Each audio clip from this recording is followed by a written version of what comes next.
Namaste, this is Ujjwal and I welcome you all on my channel Ujjwal's Academy for Civils.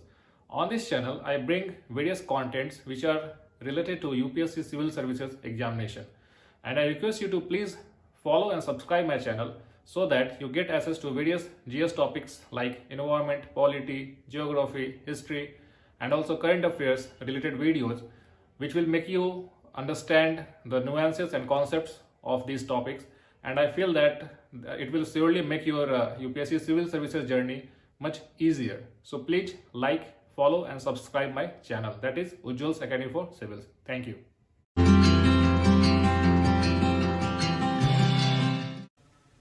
So today we are going to discuss an overview of Indian Parliament, and we will see what are the parts of Indian Parliament, and we will compare Rajya Sabha and Lok Sabha. So you can clearly see here is that Indian Parliament has three constituent parts. First is Rajya Sabha, second is Lok Sabha, and third is President. Rajya Sabha is also known as Council of States. Lok Sabha is also known as House of the People. Article 79 of the Constitution says that there shall be a parliament for the Union, which shall consist of the President and two houses to be known respectively as the Council of States and the House of the People. One of the point one must keep in mind is that Constitution says Council of States and House of the People. Okay, so the name Rajya Sabha and Lok Sabha has been adopted afterwards. Okay, it is not mentioned in the Constitution as such, but the Council of States and House of the People are repeatedly used in Constitution. Okay, President is also considered as a part of Parliament, though he is not a member of Lok Sabha, not a member of Rajya Sabha. So the question arises, why President is considered as a part of Parliament, though he is not a member of either House of the Parliament? So the reason is, these are the following reasons. Because of these reasons, the President of India, like you can see Ramnath Kovind, he is considered as a part of Parliament. Okay, so the first reason is that only after his assent a bill becomes an act. We all know that any bill before becoming an act, it needs the ratification, it needs the signature of the President of India. So suppose this is the Rajya Sabha and Lok Sabha, the both houses of Parliament, and they have passed a bill. Then this bill is transmitted to the President. Okay, and if he signs on the bill and gives his assent, then only that bill becomes an act. Okay, so this is the reason, main reason, that he is considered as a part of Parliament. He is considered as a significant part of Parliament. Also, the President summons and prorogues both the houses. So what does it mean, summoning and proroguing of the houses? Summon means we have the three sessions of both the houses in an year, Rajya Sabha and Lok Sabha, like budget session. Okay, second is monsoon session, and third is your winter session. So the whole year is divided into three sessions, and the Rajya Sabha and Lok Sabha operates in these sessions. Okay, the introduction of bills, discussion on bills, passage of bills, everything occurs in these sessions only. So it is the President of India who summons these houses, Rajya Sabha and Lok Sabha, in these sessions, and at the end of the session he prorogues the house. So it is an important function of the office of the President, so it makes him an integral part of the Parliament. Okay, so third is he dissolves the Lok Sabha. We all know that Lok Sabha is the House of the People, where the representatives from whole of the country are getting a seat in there, and after every 5 years a general election is conducted in India. Like for instance, recently the 2019 Lok Sabha elections were conducted. Okay, so the term of a Lok Sabha is 5 years. Suppose the government lost its majority before 5 years, if a no confidence motion is passed. So in that case, the President has the power to dissolve the Lok Sabha, and if the Lok Sabha is dissolved, then there is a fresh election. Okay, fresh election throughout the country, and the fresh government will come in power after winning the election. So it is the president who dissolves the Lok Sabha. So it becomes an integral part of parliament because of this reason also. President addresses both the houses. Suppose if fresh election has been held and a new Lok Sabha has been constituted, then president calls upon both the houses in a joint sitting and addresses them. So it becomes, because of this reason, he shall be considered as a part of parliament. Okay. This point says most of the constitutional bodies submit reports to the president, after then it is laid down in houses. What does it mean that there are various constitutional bodies, for instance, CAG, okay, Election Commission, okay, your UPSC, and various other constitutional bodies, and they have to submit annual reports to the parliament. But before sending it to the both houses of parliament, these bodies send their annual reports to the president, and president then causes these reports to be laid down in both the houses of parliament, and then parliament members scrutinize those reports, okay, and see and make an overview of the progress that has been mentioned in these annual reports.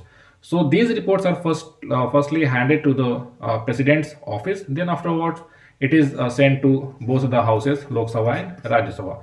So it because of this, it becomes an integral part of parliament. Okay.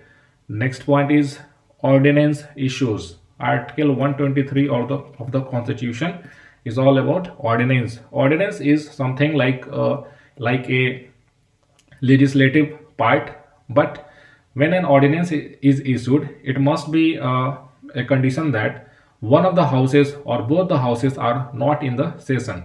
For instance, suppose Lok Sabha and Rajya Sabha, they have completed their budget session.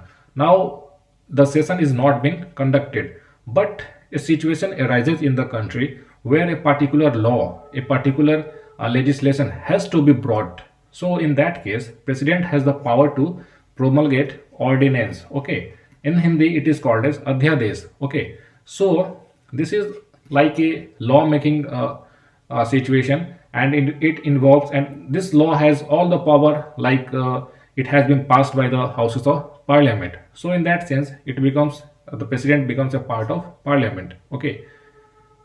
Last is introduction of certain bill needs prior recommendation of the president. For instance, money bills, reorganization of state bills, etc. Some financial bills also. We will discuss what is money bill and all these bills in some other videos. But for the time being, just remember that money bills, reorganization of state bills, these are introduced in parliament. These needs prior recommendation of the president. Only after the prior recommendation of president has been taken, these bills can be introduced in houses of the parliament. Okay. Now see the next part. Now come to Rajya Sabha. It is the federal chamber, a house elected by the elected members of the assemblies of the states and 3 union territories. Members of the Rajya Sabha are chosen by an electoral college of state legislators with a system of proportional representation through a single transferable vote. Therefore, the election is an indirect election. The allocation of seats in the Council of States is mentioned in the 4th schedule of the Constitution. The states do not have equal representation in the Rajya Sabha. So this is important point to know. Remember that the allocation of seats of the different states in Rajya Sabha is mentioned in the 4th schedule of the Constitution. Okay, you must remember this point, and now discuss what all these things mean. Okay, so Rajya Sabha is a federal chamber. We all know that India has adopted federalism. What does federalism mean? Federalism means that there should be an union government and federal units like different states, and between these there is a division of power. Okay, so let me make a map of India, rough map of India. Okay, you can see that various states, union territories, these are the states. So these constitute the federal units of India. India is a union of states. Okay, federal units. So these states send a representative in the central parliament, that is Rajya Sabha. So Rajya Sabha is the house where the representatives of the states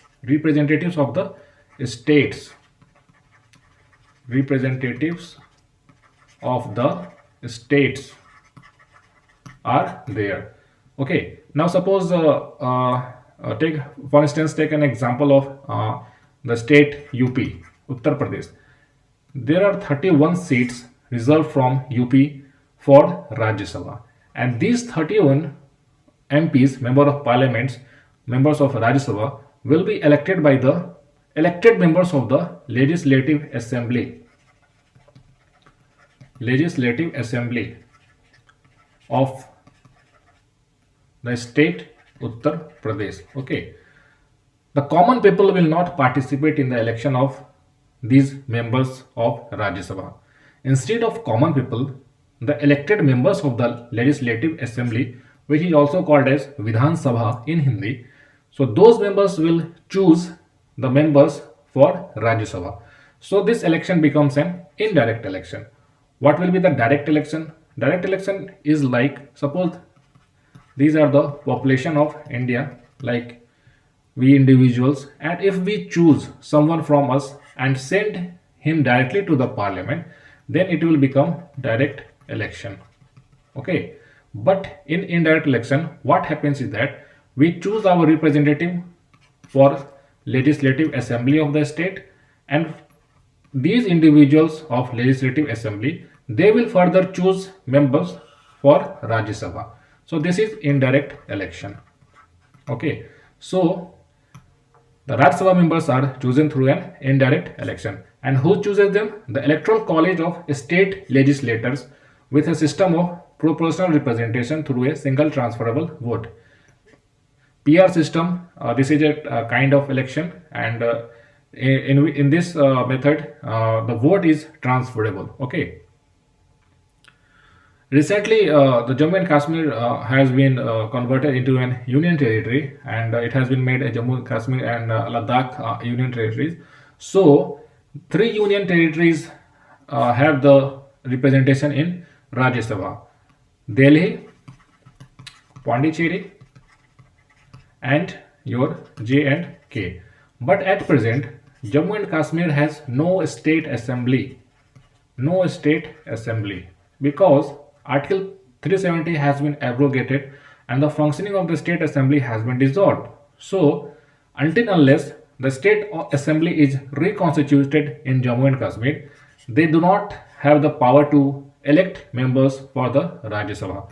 So recently, you must have seen in the newspaper that 4 of the members of Rajya Sabha are retiring today, and they will not have a further representation in the Rajya Sabha because of this reason, that Jammu and Kashmir does not have a state assembly as of now, because the reconstitution of state assembly is in progress. Their constituencies are being demarcated. So only after these things are finalized, they have the state assembly, and then only there will be an indirect election and the members will be sent to Rajya Sabha. Okay, so you must keep this in your mind. The last point is that the states do not have an equal representation in the Rajya Sabha. As earlier I have said that the states have seats reserved for them in the Rajya Sabha, but the seats are not equally allocated to all the states. For instance, UP has 31 seats in Rajya Sabha, whereas other states, smaller states, have 1 seat reserved for Rajya Sabha.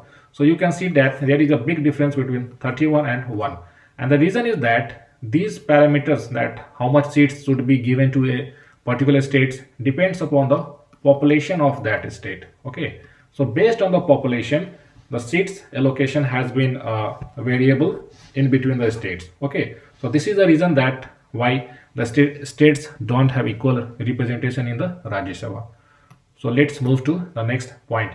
What is the composition of Rajya Sabha? Okay, Article 80 of the Constitution of India says that the maximum strength of Rajya Sabha is 250. Okay, out of which 12 members are nominated by the president. See, this is the point also why president becomes a part of parliament, because he nominates certain members to the both houses. In Rajya Sabha, he nominates 12 members. In Lok Sabha, he can nominate 2 members from the Anglo-Indian community. Okay. So out of 250, 12 members are to be nominated by the president, and 238 are representatives of the states and the 2 union territories plus J&K till now, okay, which has been made a union territory recently. But the issue is there is no state assembly as of now. So only after the state assembly has been reconstituted in this particular union territory of Jammu and Kashmir, then only that they have the power to choose elect members to the Rajya Sabha. Okay, so you must see here that constitution mentions maximum strength to 250, but the present strength of Rajya Sabha is 245. Okay, out of which 233 are representatives of the states and union territories of Delhi and Pondicherry, and 12 are nominated by the president. Why there is a difference of 5? 250 is the maximum strength and 245 is at present. So the difference is that suppose you create a new state, and for the immediate accommodation of the Rajya Sabha members of from that state, you can accommodate them. So this is the reason why this maximum strength and the present strength, there is a difference between them. Okay. Those 12 members who are nominated by the president, they shall be persons having a special knowledge or practical experience in respect of such matters as literature, science, art, and social service. See, these 12 nominated members of the Rajya Sabha, they do not contest elections. Okay, they are not being voted upon by the members of the legislative assemblies. Rather, they are nominated by the president. For instance, you can remember that Sachin Tendulkar was a member of Rajya Sabha. Why he was made a member of Rajya Sabha? Because he contributed in field of cricket, and because of his practical experience, president thought that he should be given a membership of Rajya Sabha. So likewise also we have 12 different members, and they are from different fields such as literature, science. The rationale behind this particular nomination thing is that the Rajya Sabha is a federal house, but we also need certain people from distinguished experience from the life, so that they can bring diversity of issues in the house. So 12 members are from nominated from these fields: literature, science, art, and social service, and much more. Okay, so I hope it is clear to you. Now, what is the eligibility for membership? It is not like that everyone can become a member of Rajya Sabha. There are certain conditions to be fulfilled before he or she can become a member of Rajya Sabha. The Article 84 of the Constitution lays that the qualifications for membership of the Parliament. Okay, a person to be qualified for the membership of the Rajya Sabha should possess the following qualifications. So only those persons who have these following qualifications are eligible for becoming a member of Rajya Sabha. First, he should be a citizen of India. Okay, this is the foremost condition, that he must be a citizen of India. If an individual is not a citizen of India, then he cannot ever become a member of Rajya Sabha or Lok Sabha. Okay. Also, that member has to subscribe to the oath which is mentioned in the third schedule to the Constitution. This is very important. You must go through this schedule. There are 12 schedules in Indian Constitution, and you must remember them. These are very important for prelims point of view, and you also can mention these schedules in your answer writing. Okay, so third schedule is all about oaths and subscriptions of the various member of parliaments, of the constitutional post holders. Okay, so until unless that person has subscribed to the oath which is as per the third schedule, he cannot become a member of Rajya Sabha. Okay. Third, there is an age criteria. He must be not less than 30 years of age. Okay. For Rajya Sabha, the age limitation is 30 years. That means if any individual who is willing to be a member of Rajya Sabha, he should have crossed the age of 30 years. And for Lok Sabha, this age limit is 25 years. That means minimum age he should have 25 years. Okay. But in Rajya Sabha, it is 30 years. Also, he must possess such other qualifications as may be prescribed in that behalf by or under any law made by Parliament. So the Constitution has given Parliament certain powers to make certain laws regarding eligibility and various things, similar things.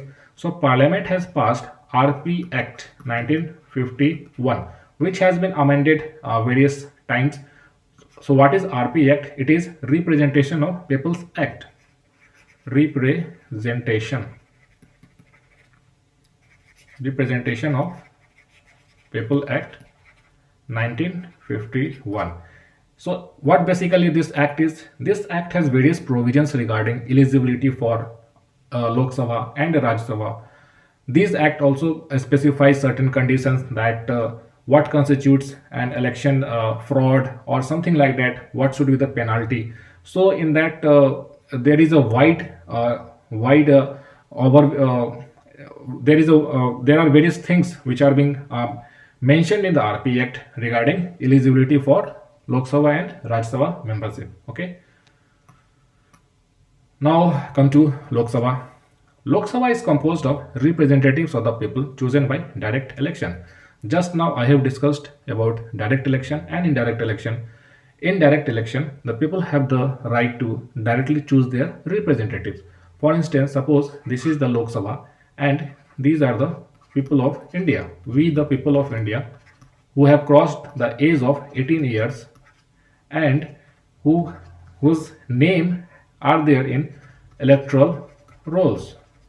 What is electoral roll? That you all are familiar with the voting card, that I card that is given to you by Election Commission of India. So it means that you are registered as a voter of that constituency or your any state or any part, any territory of India. So these people choose their leaders, their MPs, and they get a seat in the Lok Sabha. So this is a kind of direct election. So the members of Lok Sabha are chosen through direct election on the basis of adult suffrage. Adult suffrage means there should not be any discrimination between people on any basis. Okay. In the history, if you go back to history, you may find that the voting rights were very limited in the society. Like women were not given the voting rights. Okay. And also in general population also, only those privileged classes who were educated or something like that, those who hold certain privileged part of the society, they were only having the right to vote. But after the roots of democracy got more strong, the suffrage was widened and it became adult suffrage. That means there should only be a criteria of age. So in India, the voting age was earlier 21 years. However, it was reduced to 18 years by the 61st Constitutional Amendment Act 1988. You must remember that after the independence, after the Constitution of India came into force in 1950, the voting age was 21 years. Okay. 21 years of age, only those persons who have attained the 21 years of age, they were entitled to vote in the Lok Sabha elections. But this changed to 18 years when the 61st Constitutional Amendment Act 1988 was passed. So you must remember this very important legislation, that is 61st Constitutional Amendment Act. So this was the time when the voting age was reduced from 21 to 18 years. Okay.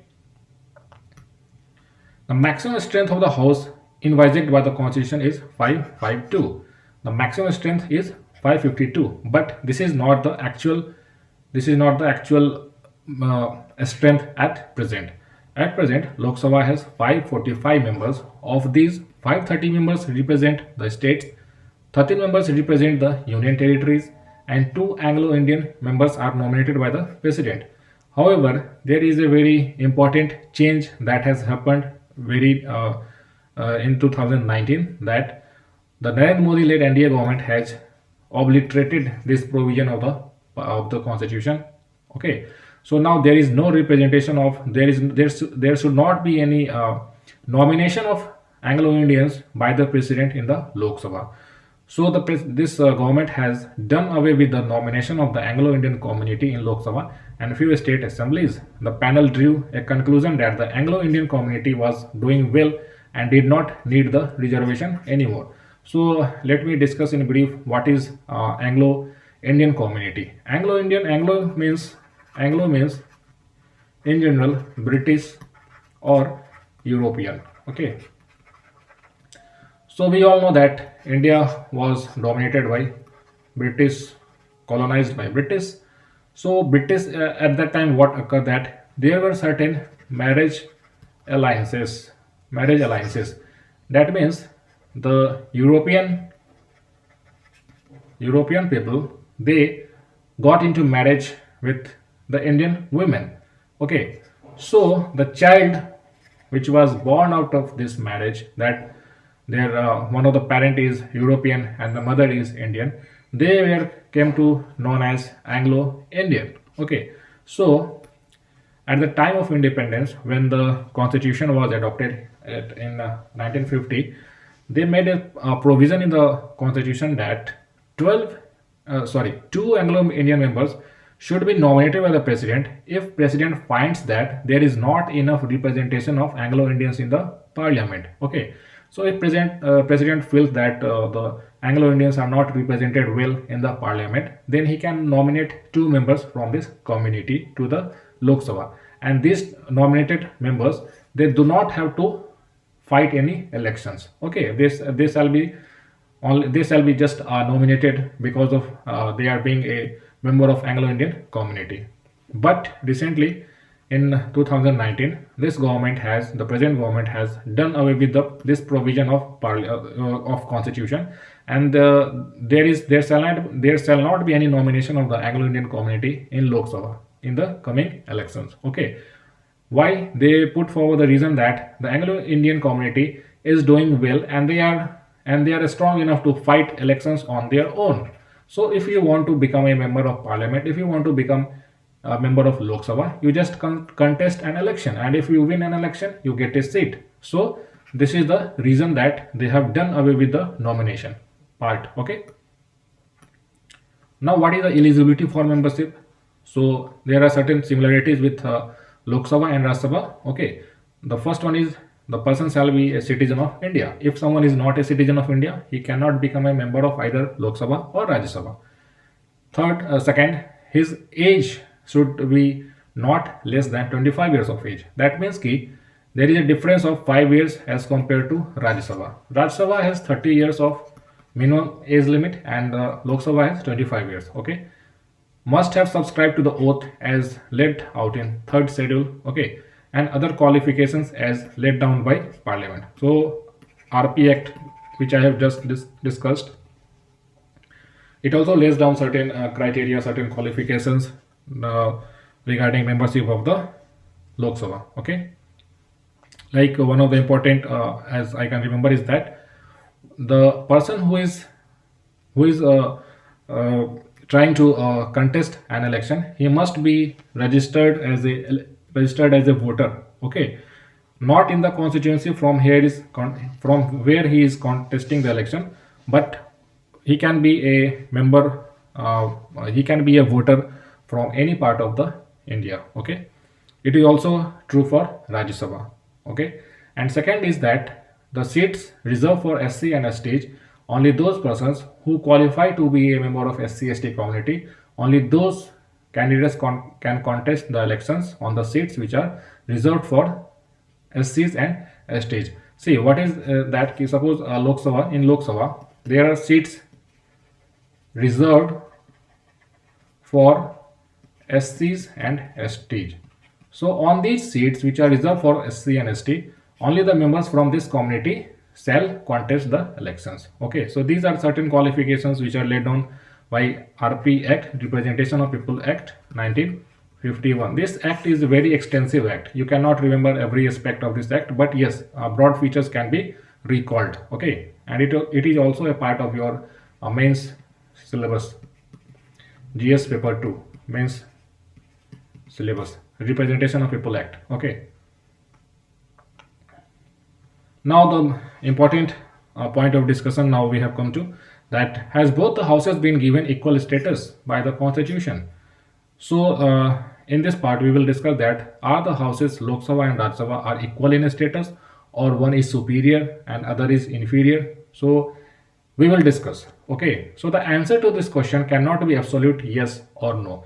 we cannot say that yes, both houses are equal in status, or we cannot say that no, both houses are not equal in status, because there are some circumstances when both the houses have equal powers, and there are circumstances when one of the house gets unequal treatment with respect to the other. So it is a circumstance which decides the status of both. So there can be circumstance when both the houses have equal status, and there are circumstances then so there are circumstances when one of the house gets more power as compared to the other house. So let's see. Okay, so the first is when both have equal status. So these are the incidents when both the houses of parliament, Lok Sabha and Rajya Sabha, have equal status. Okay, like first is introduction and passage of ordinary bills. Okay, I will mention a brief uh, how the ordinary bills become an act. Suppose these are the two houses of parliament. A bill is introduced. Bill is just a proposal. Suppose you want to make a law, so you cannot put that law into force overnight. Okay, it must be passed by the parliament. So what is the process? The process is that these are two houses. Suppose this is Lok Sabha, this is Rajya Sabha. So you just introduce a bill in Lok Sabha or in Rajya Sabha. Okay, and this house then passes that bill and sends to other house. If the bill was introduced in Lok Sabha, it will be sent to Rajya Sabha, and if the bill was introduced earlier in Rajya Sabha, it will be sent to Lok Sabha. And if these both houses have passed that bill, it is then sent to president. Okay, so if president gives his assent to the bill, it becomes an act. Okay, so this is the process in brief. So all those ordinary bills, those can be introduced in either Lok Sabha or Rajya Sabha. So in that sense, these houses are equal. Okay, but there is a case of money bill, which we will see later on. Okay, in money bills, they are introduced only in Lok Sabha. Okay. Second point is introduction and passage of constitutional amendment bills. Okay, what is constitutional amendment bills? Suppose this is a constitution of India. Constitution of India. Okay, there are various things written in this constitution, and if you want to change a particular article or something, you want to add into this constitution, you have to bring a constitution amendment bill. Okay, and this is different. This is a very stringent voting kind of thing. You need a special majority of the both the houses of parliament. Okay, so suppose if someone wants to make some changes in the constitution, and if he makes a proposal through constitution amendment bill, then both the houses have to pass that bill through a special majority, that is two-thirds of the members present and voting plus the total membership of that house has to approve that bill. Okay, we will discuss all these things in some other videos, because the parliament itself is a very wide topic, and you cannot just get hold of parliamentary procedures in one video. So I will make certain other videos which I will discuss in detail how ordinary bills are passed, how amendment bills are passed. Okay, so just here for a reference, I have made this thing that amendment bills, they can be introduced in both the houses of parliament. Okay, it can be introduced in Lok Sabha also, it can be introduced in Rajya Sabha also. So in that sense, both the houses are having equal status. Okay. Third is election and impeachment of the president. Okay, so the president of India, president, he is elected by the elected members of the both the houses of parliament. Okay, suppose this is Lok Sabha and this is Rajya Sabha. So in Lok Sabha, we have elected members plus nominated members. In Rajya Sabha also, we have elected members in direct elections plus nominated members, 12 nominated members, and here it was 2, but now it has been removed. Okay, so now onwards, the Lok Sabha will have only elected members. So in the election of president, only these elected members of both the houses participate, and these nominated members are not given a chance in the election of president. Okay, the reason is that these are appointed by the president also. So those who has appointed them, how can they be a part of their election process. So the nominated members are elected by president himself, so they do not participate in the election of president. Only those elected members of Lok Sabha and elected members of Rajya Sabha and the elected members of the state legislative assemblies, they are the part of electoral college of the president. So this is the reason why, when this is the in this context, the both houses have equal status. Similarly, in the election and removal of the vice president, okay, and other constitutional bodies, the appointments and the removal processes, they both the houses have equal status. Okay, one point is approval of ordinances. Ordinances is mentioned in Article 123. Like in extraordinary conditions, if some extraordinary conditions arises, extraordinary situation arises. For instance, suppose both houses are not in session, okay, and something very urgent needs to be addressed in the country through a lawmaking, okay. So in that time, in that context, the president of India has been given the power by the constitution to issue ordinance, and ordinance will have the same law of force like it has been passed by the parliament. So when these houses again come back into session, the ordinance which was issued by the president, it will be approved by both the houses. Okay? And if these houses do not approve the ordinance, then that ordinance will fail to be in force. Okay. So thus this ordinance is a temporary kind of thing and it needs the approval of both the houses. Okay. So in that sense, these houses have equal status. It's not like that ki only Lok Sabha has the power to approve ordinance or only the Rajya Sabha has the power to approve ordinance. No, both the houses have the equal power to approve the ordinance. Okay. Also, approval of proclamation of all three types of emergencies. Who proclaims these emergencies? Then president. Answer is president. Who issues ordinances? It is president. But president alone is not responsible for issuing ordinances. He is given direction by the council of ministers, the cabinet ministers. Only his advice, only the advice of these council of ministers, the president has the power to act. So what are the three types of emergencies? The first is national emergency, which is mentioned in the article 352 of the constitution. Okay. Second is state emergency, which is also popularly known as president's rule or governor's rule, whatever you can say. Okay, president rule. It is mentioned in article 356 of the constitution. And third is your financial emergency.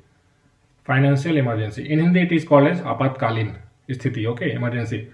Financial emergency. So these three emergencies, when they are proclaimed by the president, so these emergencies need to be approved by both the houses of parliament. Okay, suppose there is a national emergency and suppose there is a war with some other country and the president declares an emergency situation, then this emergency has to be approved by both the houses within 1 month. Okay, and also through a special majority.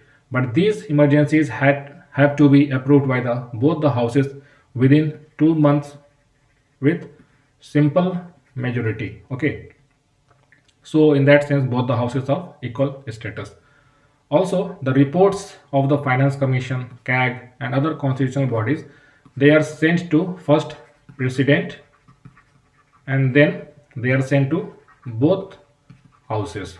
Okay, just now we have discussed that these constitutional bodies sent annual reports to the president regarding the progress they have made, and these reports are then being laid out in both the houses of parliament by the president. Okay. So in this sense, there are also other context also when both the houses of equal status, but these are the main points where we can see that both the houses, Lok Sabha and Rajya Sabha, they are equal in nature. Okay. Now moving on to the next part, when Lok Sabha has more power than Rajya Sabha. So there are circumstances, though there are incidents when the Lok Sabha has got more power than Rajya Sabha.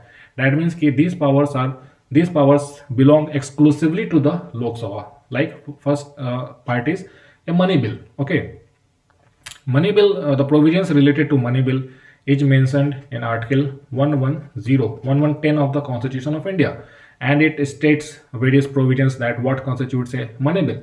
Money bill actually regarding your generation of taxes, your various revenues. Okay, so money bill is can be introduced only in the Lok Sabha. Remember this part. Introduced only. So the money bill can be introduced only in the Lok Sabha, and its introduction also needs the prior recommendation of the president. Okay, Rajya Sabha cannot make amendments to a money bill, nor it can reject it. Okay, so what happens is that suppose this is Lok Sabha and this is Rajya Sabha. A money bill is introduced in Lok Sabha. Okay, after the introduction of money bill, there will be a discussion on the money bill, and this house will pass that bill. This bill is now sent to Rajya Sabha. Okay, now what happens? Suppose if this was not a money bill, if this was an ordinary bill, then the Rajya Sabha has the powers to either reject that bill, okay, or do not take any response on that bill, or pass that bill with various amendments. But in the case of money bill, the Speaker of the Lok Sabha will write on that piece of paper mentioning that it is a money bill. Okay, so be cautious about it. So when it's sent to the Rajya Sabha, and it comes into the notice of the chairman of the Rajya Sabha that this bill is a money bill, he will be very cautious about that bill, and he will make sure that the House does not make any amendment to that bill. Though he can propose certain amendments which can be approved by Lok Sabha later on, but the House cannot pass that bill with certain amendments, because this power is not given to the Rajya Sabha by the Constitution of India regarding money bills. Money bills are the exclusive jurisdiction of the Lok Sabha. So remember this point. Okay. Also, it is the Speaker of the Lok Sabha who has the authority to decide whether a bill is a money bill or not. Suppose there are certain clauses mentioned in a bill, and person A says that it is a money bill. And if there is a person B who also reads the clauses of this bill, and he says that it is not a money bill. Okay. So in that sense, what happens is that this question whether this bill is a money bill or not will be addressed by the Speaker of the Lok Sabha. Okay. Speaker of the Lok Sabha is the presiding officer of the Lok Sabha, and the Constitution of India has given him the authority to decide whether a bill is a money bill or not. If the Speaker says that yes, this bill is a money bill, this question gets no further discussion. If a Speaker says that no, this is not a money bill, then also this question gets end. Okay? So it is the Speaker of the Lok Sabha who has the authority to decide whether a bill is a money bill or not. So you can see clearly that Lok Sabha has got more privilege regarding money bills. Okay. During deadlocks, over passage of ordinary bill. Deadlocks means ki suppose both the houses have certain differences regarding provisions of the bill. So in that case, Lok Sabha says, okay, I will pass this bill. Rajya Sabha will say, I will not pass this bill. So there is a deadlock kind of situation, and it will happen only in case of ordinary bill. Okay, and not in case of money bill, and not in case of constitution amendment bill. Okay, so deadlock is only for ordinary bills and not these kind of bills, money bills and constitutional amendment bill. Okay, so in these circumstances, a joint sitting can be called by the president. Okay, so what happens is that suppose this is the Lok Sabha, this is the Rajya Sabha. Okay, Lok Sabha and Rajya Sabha, and they have one bill has been introduced in Lok Sabha, and it passes it, and then it gets to Rajya Sabha, and Rajya Sabha is not giving its approval to the bill. So what happens is that this situation, when president is overviewing this situation, he can call for a joint sitting of the houses. So there will be a room where all the members of Lok Sabha will come and all the members of Rajya Sabha will come, and this bill will again be introduced in this joint sitting, and voting will occur. So what happens is that since Lok Sabha has more members, 545 members, so in the joint sitting, what happens is that Lok Sabha, will of Lok Sabha presides, ठीक है, and the speaker of the Lok Sabha presides in the joint sitting of the house. So we can say that because of the numerical superiority, because the strength of Lok Sabha is greater than the Rajya Sabha, the members have there are 545 members in the Lok Sabha, so the will of Lok Sabha prevails in this joint sitting. Okay. Next point is Rajya Sabha can only discuss the budget but cannot vote on it. Like for instance, the budget which is being introduced in Lok Sabha is also sent to Rajya Sabha, but only they can discuss the provisions of the budget, but they cannot vote on it. It is the exclusive domain of Lok Sabha. Okay. This point is no confidence motion cannot be passed in Rajya Sabha because the Council of Ministers are collectively responsible only to Lok Sabha. So what does it mean? Suppose this is Lok Sabha, this is Rajya Sabha. This is Lok Sabha, this is Rajya Sabha. There are members in this house. Suppose these members develop differences within them, or there are members who do not comply with the leadership of their party. So what will happen that there will be a no confidence motion, which will be if that is passed in Lok Sabha, then that government fails. The Council of Ministers has to resign. The Prime Minister has to resign, and a fresh Council of Ministers will have to be constituted. Okay, so this no confidence motion is not for Rajya Sabha members. Why? Because the Council of Ministers, who are the Council of Ministers? Prime Minister plus the ministers he chooses to be in his council. So they are collectively called as Council of Ministers, and they are responsible only to Lok Sabha. So whatever they do, whatever their actions are, it can only be questioned and voted upon in Lok Sabha. So the no confidence motion cannot be passed in Rajya Sabha because the Council of Ministers are collectively responsible only to Lok Sabha. Okay. Last point is national emergency discontinue resolution only in Lok Sabha. Suppose the president has proclaimed a national emergency as per Article 352 of the Constitution of India, and suppose the situation in India normalizes.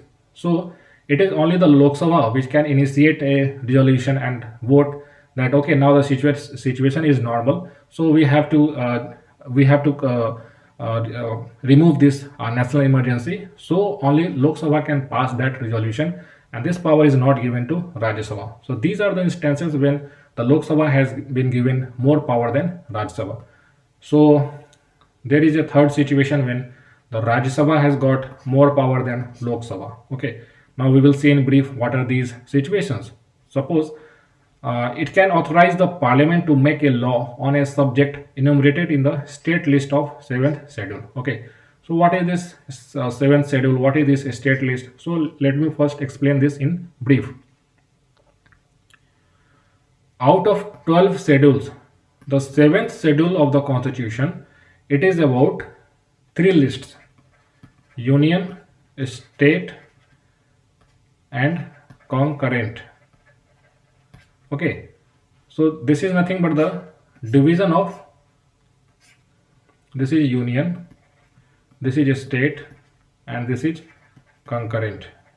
So there are lists mentioned in the union, there are lists mentioned in the state, and concurrent.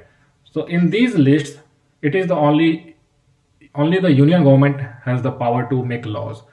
In these lists which are mentioned in the state category, only the state governments, the state legislative assembly has the power to make laws on them. And in the concurrent list also, both have the power to make laws, be it the central government, the union government, or the state government. But there can be a situation when the union government needs to legislate on a matter which is in the state list. Okay, so it cannot happen on its own until unless the Rajya Sabha authorizes the parliament to make a law on a subject in the state list of 7th schedule, and it is mentioned in Article 249. Okay, so this is very important article, and it alters the federal character of India. Why? Because we all know that India is a federalism. India is a federal country, and there is a division of powers between union government and state governments. So through this provision, the parliament that is union level government is encroaching upon the state list. So it is not something like that which can happen which happens on a daily basis, but there are circumstances when the parliament has the ability to make a law on the state list if that has been authorized by the Rajya Sabha. Okay, so Rajya Sabha has this special power, and this is the article 249 which gives this power. Second is the Rajya Sabha can authorize the parliament to create new all India services. Okay, so all India services, when there is a creation of new all India services, only Rajya Sabha has the power to authorize the parliament. Lok Sabha cannot authorize that, okay, let's start a new all India services. No, it should must come from Rajya Sabha. And once Rajya Sabha has authorized that, okay, let's create a new all India services for both center and the states, then only the parliament has the power to make all the necessary legislations and acts regarding that all India services. So it is mentioned in Article 312 of the Constitution. Okay. Third is Rajya Sabha is a permanent house and it is not subjected to dissolution, whereas Lok Sabha is subjected to dissolution. Okay, this is a very important point here. Rajya Sabha is a permanent house. Why? Why permanent house? Because the members of the Rajya Sabha, all the 1/3 members retire every 2 years. Okay, so in that sense, the term of a Rajya Sabha member becomes 6 years. So in that sense, it becomes a permanent house.